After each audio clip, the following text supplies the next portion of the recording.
are we doing on this earth, man?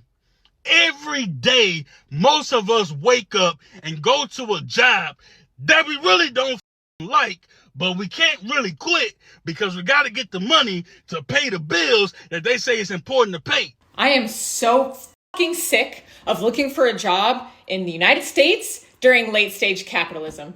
I have applied to dozens of jobs in all different types of industries, and I have heard back from one fucking company. I had a 2.5-hour interview with them, and they said, we would love to hire you. It was a bartending position. It was a privately owned business. All right, so today we're talking about the collapse of America. Is this it? People are feeling like they've had enough. Let's watch some of these videos. We're going to talk about it. We're going to see. And I want to know your thoughts down in the comments below. True, bad, up, down, left, right. I want to hear it. Let's go. What the fuck is the point of this life, man? We go to grocery stores and buy food that God gave us for free. Why the fuck did we pay for lights? Well, that's just the way it is. F you. I'm tired of all this. That's just the way it is, bull. This whole fucking system is garbage. America ain't nothing but a big-ass fucking plantation, man. A big-ass fucking plantation. What the fuck are we doing here? There are days I don't want to be on this earth. And I'm not saying I want to unalive myself and nothing like that. But I'm tired, man. It's like, what the fuck is the point of any of this? To work till we 60, 70 years old? Most of us ain't gonna fucking live to see 50. But we gotta work to maybe retire. Man, fuck you and all that bullshit, man. I don't give a fuck about who president, left, right, and all this dumbass shit. I'm tired of this whole fucking game, man. It's a big ass game. It's a big ass charade. America is a fucking plantation. I don't give a fuck what nobody got to say about it, man. This is exhausting. Like, I don't even want to look for another job. I'm gonna walk in there. They gonna ask me, why do you even want this job? Because I need some fucking money to pay the bills that they tell me is important to pay. Get the fuck out of here, man. I feel like this all the time. There's no escaping it. You must be a part of this entire system. Or what? Where do you go? Like, homeless under the bridge, and you get harassed by the police all the time. There's drug addicts everywhere. I see it on the west side of town all the time. You see zombies walking around. You see people living in the woods. You see all kinds of crazy stuff. The ones that have decided, it's easier to be homeless because the system never stops. I mean, if you own a piece of property, you can't just put a tent on it and live on it. The government's not going to let you do that. You can't put an RV on it and live on it. The government's not going to let you do that. Heck, they won't even let you capture your own rainwater. And in some places, you can't even put a garden in your front yard. It is insane. I want to know your thoughts on some of this. I agree with him on a lot of things. You know how everyone's telling us, like, you just need therapy, like you're depressed, and it's like, no, we're broke. Because why is everything so fucking expensive? Like, I moved to a different city. My auto insurance went up like $20. I don't know why. I called them and I was like, why did this go up? And she was trying to figure it out. And I was like, I also need to update my address because I just moved. And she goes, okay, with your address updated, you live in a higher risk area now. Surprise. So she said it's going up $120 a month. I was going to figure out why it went up $20, and then she made it go up more. And I said, please don't do that. I can't afford it. And she said, I can't change it. And we're not depressed. We're broke. We're broke. You know, they say the average American has less than $1,000 in savings. Here's one for you. The other day, the gas company called me and was like, we need you to pay your bill. And I was like, it's been on auto debit for like 10 years. And they're like, well, our system messed up. And I was like, well, what do you mean your system messed up? So now I got to pay you because your system messed up. She's like, yeah. I said, is there a payment? Is there a cost to pay you over the phone? She's like, yes. And I was like, okay. So your system messed up. Now I got to pay you to pay you? And she's like, yes. And then I was like, well, online, is there a cost to pay? And she's like, yes. So no matter which way I spun it, it would cost me to pay them. You can't make this stuff up. What do you think? Comments down below. Being poor is expensive. The junk fees, the bounce banking fees, the processing fees, it is insane. Have y'all ever heard the saying, living paycheck to paycheck? Well, if you don't know what I'm talking about, let me put it in perspective for you. I had $1.83 in my bank. I just swiped credit at the gas pump so I could get $10 for gas because I was on E, my friend. And hopefully in 2 business days, I get that $10 back in my account because my bank does not play, man. They charged me $40 in overdraft fees because I was overdrafted 7 pennies. I ain't even playing it. Banks do not mess around with their money, even if it's 7 pennies. So, all that to say, please hit all these buttons so I can get TikTok paid and get my $10. Love you, bye. I am so fucking sick of looking for a job in the United States during late stage capitalism. I have applied to dozens of jobs in all different types of industries, and I have heard back from one fucking company. I had a 2.5-hour interview with them, and they said, we would love to hire you. It was a bartending position. It was a privately owned business. They said, we would love to hire you. I'm going to contact you in a few days with your start date, and we'll have a meeting with the other employees. It'll be great. That was 10 days ago. I have not heard a thing. And the thing is, I shouldn't have to reach back out to them. I already had to reach back out to them multiple times while scheduling the interview itself because they dropped the ball. I shouldn't have to babysit the people who are going to employ me. And you know what? An overwhelming majority of the jobs that I applied to weren't even real fucking jobs. They were just fishing for information. There was another bartending job I applied to a chain steakhouse. I'm not going to say which one, but it's a pretty easy guess. I applied 2 weeks ago. I saw that same job ad reposted today, so I called them and I said, hey, I applied 2 weeks ago and I haven't heard anything. Just wanted to see what's going on. She said, oh, and I quote, we don't really hire bartenders off the street. Okay. She said, our corporate office puts those ads out just in case. Okay. Then she said, go back in and apply as a server and you'll be sure to get a phone call from us. A phone call from the manager. That's you. We're speaking right now. Why don't you set up an interview with me now? No. I can't see your application that you already put in. The bartending resume, I can't see it. Then where the f*** did it go?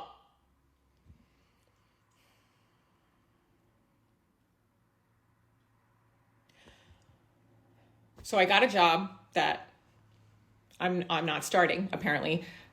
I applied to dozens of other places who never contacted me because they weren't real jobs. They were just fishing for my personal information to sell it. And then the job ads that are real, oh, actually, they're not real.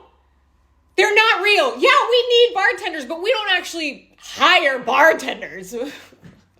What the What do y'all think about that? Late stage capitalism. That's a new one for me. I haven't heard that one in a while. Wouldn't they want to hire you if you're the best in true capitalism? There is a big thing right now about selling your data. When you apply to a job, your information goes into a data bank and they sell it off to other companies. You're seeing it crazy in the real estate world right now. When you go to Zillow and you're doing all your stuff on Zillow and you're contacting people and you're clicking on stuff, they're selling that to somebody else, whether it's another brokerage or it's a real estate agent or a broker or whatever, to try to get your business, that lead, the lead gen. Well, same thing with headhunters and things like that on job searches. That's a thing. And I feel for everybody that's out there trying to find a job, the resume world, it's jacked up. Why does it take 5 interviews to get a job? Never understood that one. But I think also what she's experiencing is somebody in that circle is either trying to hire a friend and they got to put it out there, or they don't want competition in their own little bar. And in true capitalism, I would think that the best would go to the top, the rest would be wasted out. But that's not what we're seeing here. And a lot of these corporations want to run in the negative because they're just trying to write it off. It's a secret to some of this stuff. Not every business wants to make money. Crazy. I know I'm going to hear it in the comment section. I know a lot of rich men don't want to make money on the businesses. They want the businesses to pay for the real estate. They want everything else to go away. It's wild. So we in America can't even afford to live anymore. This 1976 cost of living, the average income was $16,000. A home was $43,000. New car, $5,000. Rent, $220 per month. Just look at these prices. So based on that, they're saying that the average income should be what, $84,000 now? So that means that with $240,000, I should be able to buy a new house. It's not possible. And also the average income is not $84,000. You know, most people are making way less than that, $30,000, $40,000, $50,000, $60,000, but it's not $84,000. And based on this, I should be able to get a new car. That's what? It says it would be like $5,000. So if my income is $80,000, a new car should be like $20,000, which most of the time they also are not. I mean, unless you're getting a value car. Also, if we're looking at this, your rent for the year should only be 15% of $6,000, which would be about $2,000 something dollars, which our rent is not 15% per year. It's like 30 or 40% per month. So yeah, something is definitely wrong. New car, nothing is adding up. So basically, we're not making enough to support what things cost. This is a big subject. I've talked about it numerously on our videos, or on my videos. One, your dollar's worth a heck of a lot less.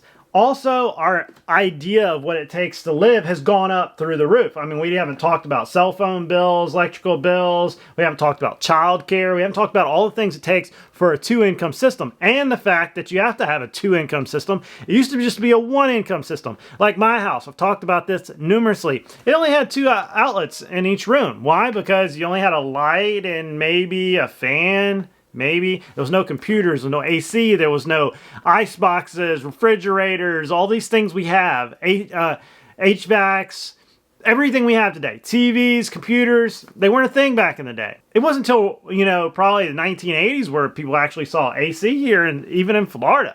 But everything has gone up, and our idea of what it takes to live has gone up, and if you don't have AC in your house now, they will come take your kids, okay? They'll say that is a function of the house, that is a necessity, and you must have it or else. And I find that odd because, even with appraisers, they're like, oh, there's no AC drops in that room, so therefore it's not a square footage of a house. I'm like, the house was built without AC. Like, when did that become a thing? We have a lot of things that's going on here, and one is they've turned the pot up on us slowly until we realized we're cooked, okay? And they kept inflating the dollar away, increasing the cost of everything. All that cheap money they threw into the economy during the 19, that the 1% loans, 2% loans, shot the price of housing through the roof. And if you go check this number out, 20% of most of the housing in the United States is owned by corporations. You're welcome. You want to get rid of that? I told you in the last video. You jack the taxes up on LLCs, corporations owning real estate to the point where they don't cash flow, and they'll get rid of them. They'll put them back on the market, and the price of housing will go down in most areas. Heck, you can come in this neighborhood, and there's probably 5 dudes that own 20 houses, okay? You can go into the worst part of this town and scroll through on Landglide, and you will see that most of the hood and the bad parts of town are owned by the rich corporations, the rich men that own corporations. That's who you're paying your rent to. If you made it where they don't cash flow anymore, they'll put them back on the market. But you also got to understand, the moment they put them back on the market and they flood it all, you're going to have a lot of houses just sitting vacant. And you're going to have a lot of taxes not generated. It's a big, large conversation for a 2-hour video or an interview process, but it is a big system. They rigged it against us. The young generation is not going to win this. And I don't know how this is going to pan out, but it's not going to be good. For my New Yorkers out there, how are you guys affording this? How are you doing it? What kind of income do you need as a single person or as a couple in order to be able to purchase and live comfortably in New York City?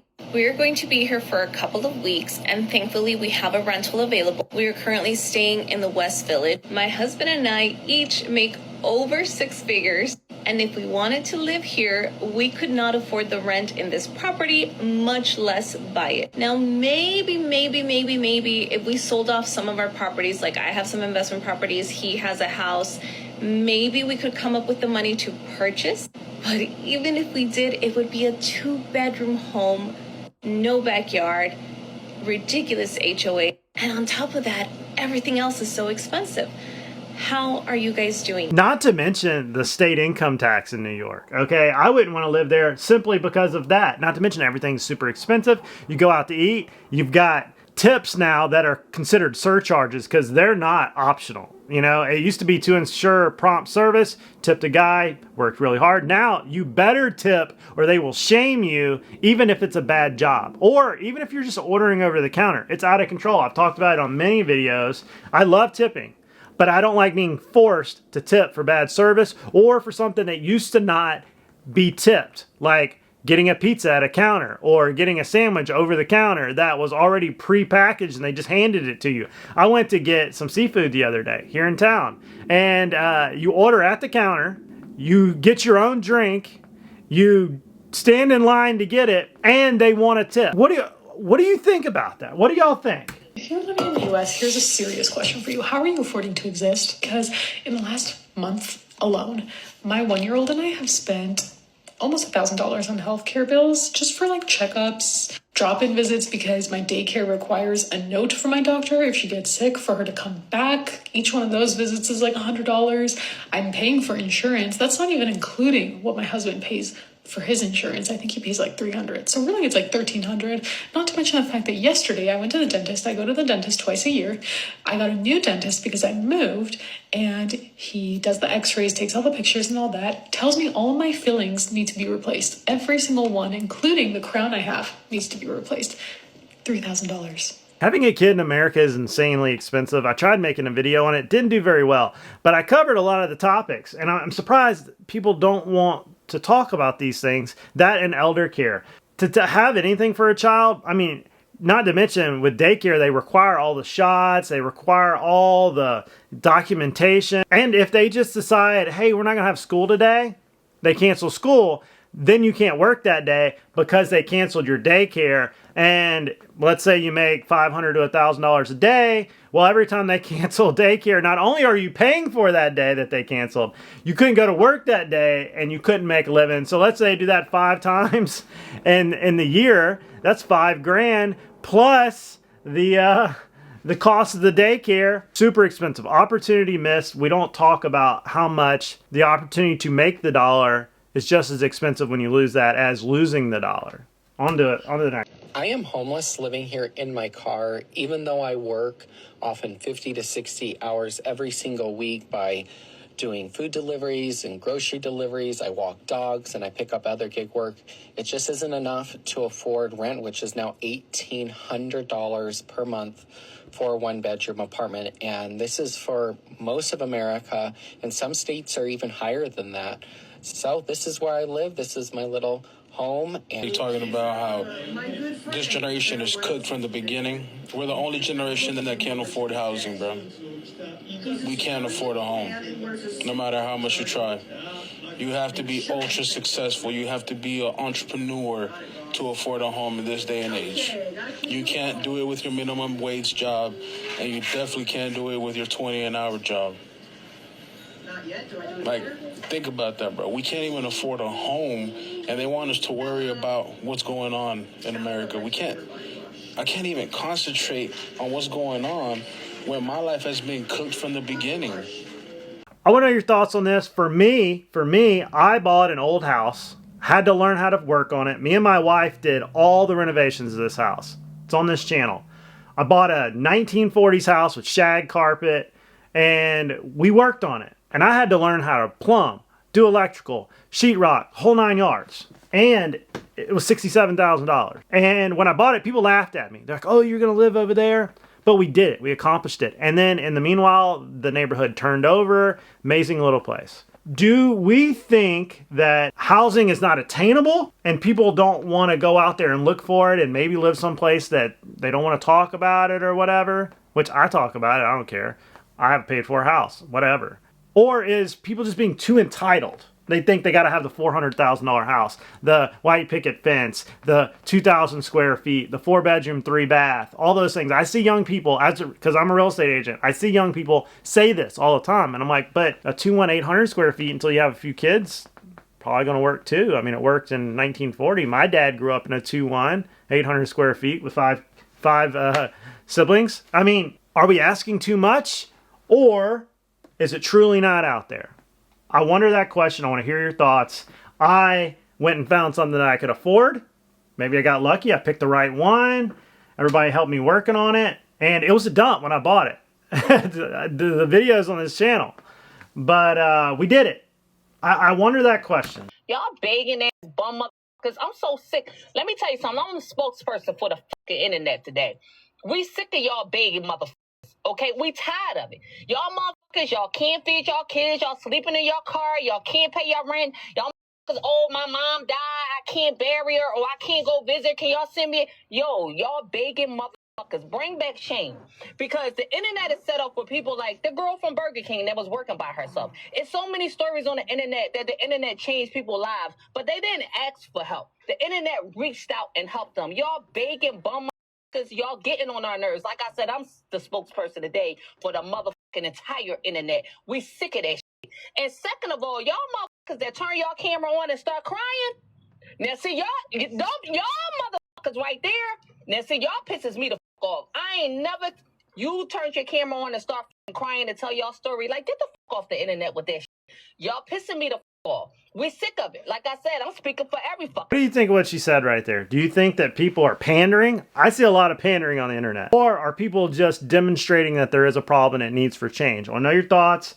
This is something I see a lot. And you can usually tell the difference. I know a lot of TikTokers, like the one previous in this video, total pander. Just to get their, 1,000 views for the day and make their $2. But I will see some that have changed the internet. And especially during election season. The only way to hear the issue was if you got on social media and did it, because the mainstream media wasn't going to play it. They were selling ads for both political campaigns. So, of course, they're not going to play it. It's insane how the mainstream media works. Shame on y'all. But I want to know your thoughts. Comment down below. Hi, I'm Bree, and this is Broken America, where I show things most people wouldn't, but I know a lot of us are going through. Empty refrigerators because you couldn't afford groceries after paying the bills. Having to buy food you don't necessarily want to eat even though you know it's better than nothing. Keeping your thermostat off even if it's hot because you don't want the light bill to be high. Spending all your time at home after work and on weekends because you have no money to do anything. I remember a time in my life where I was able to start doing some things, but that time was only short-lived, as if it was just a dream. Now I only work, just to have all my money gone. Barely food in my stomach. Not living, but also barely surviving. If you can relate, you are not alone. My first apartment, okay, I didn't even have a bed for years, okay? And then I used an air mattress. Then I finally got a bed, and I put it on the floor. I had no box springs, no mattress. When my wife met me, I slept on the floor on a bed with a kayak in the corner, okay? I had like nothing. I was eating stir fry every night and just whatever I threw in a skillet, some chicken, some vegetables, maybe a little milk. I ate tuna out of the can. I was a barbarian, okay? And when I see, some of these apartments, like look at her apartment, like I'm just like, wait a minute. Okay, like when I got my second apartment, I had just redeployed from Iraq. I didn't know what was real and what was not. I was used to living on a floor that was dirty, smelt all the time because I was in the desert. Like I lived in a metal container, a storage container with an air conditioning unit. They called it a chew. I talked about it on this channel. And it had sand everywhere. The dust in it was so bad because it was sucking the dust from the desert and putting it in your chew. And I had to put a drape over it just to filter some of the dust out. I remember that now. All I had was a little bed and a TV I got out of the garbage that barely worked. And I had 2 duffel bags and my army gear. And then when I got my first apartment, I thought I was in high cotton, and it was just a cheap apartment. I think I paid $600 a month for it. And I ate most of my meals at the dining facility in the Army because even as a lieutenant, I didn't have much money. I was trying to save my money. Some of these stories are interesting. What do you think? Comments down below. Am I just being weird? It's a true thing. I do think that people are having a hard time. But the rationalization of where I was coming up, it was hard. I grew up poor. Maybe I was just used to it. I don't know. Like, if the bills keep rising the way that they do, how are we gonna live? Like, you can't live off minimum wage. There's no damn way. My electric bill is $150. I'm never home. So what's it gonna be next year? $200, $300, $400? Rent, thankfully, I have cheap rent. But some people I know are paying like $1,200, $1,500, $2,000 a month. That's insane. Like, I'm scared for like my generation of people and my children. Like, my son, how much is rent gonna be when he's old enough? $4,000? Something's gotta give, because there's no way that we can continue to live this way. Like, us normal people. No way. Who are bringing home $600 a week. And your rent is 2 paychecks. You still have car, gas, groceries, electric, internet, blah, blah, blah, blah, blah. There's no way. Something's gonna happen. Like, we need to, like, protest bills. Stop fucking paying them. Evict us. Stop going to work. Now the government's not getting tax money. Like, the economy's gotta fall. Because otherwise, everyone's just gonna be homeless.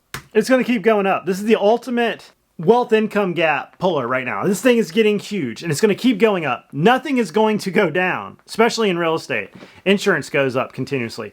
The lawyers, the contract review, the power bills. Every one of my utility bills went up 30% this year. And they even told us it was going to. Water bill went up the other day. My water bill, insane. My sewer bill has gone up. And when you combine all those together, and everything has gone up 30%, you're talking about hundreds of dollars a month. And because a water bill is, $15, but it goes to 25, and you're like, oh, it's only 25 bucks. But when you put them all together, they've gone up quite a bit. And it's starting to hit people. The cost to own the properties is going through the roof. The cost to rent, the cost to go to Walmart, the cost to get something in the country. Everything is all over the place. And it's not going to get any better. Either we're going to have to figure out how to raise wages, raise our ability to make more money, which that's not going to happen. People are going to become homeless. And I don't know how this all plans out. This is a really big issue, and I'm trying to draw a light to it. And maybe in the comment section below, our discourse will allow us to figure this out, because politicians are not going to fix this. Politicians are going to try to get every dollar out of you absolute possible, and then they're going to raise taxes. They've already raised taxes locally. That's why a lot of states are trying to get rid of property tax. Because your grandmother should not lose her home because somebody didn't pay property taxes. Generational house. And we lose it because of property taxes. Crooked politicians. But that's all I got, everybody. Don't forget to like and subscribe. Comment down below. Listen to the aircraft going over my house right now. I'll see you guys in the next video. See you guys later.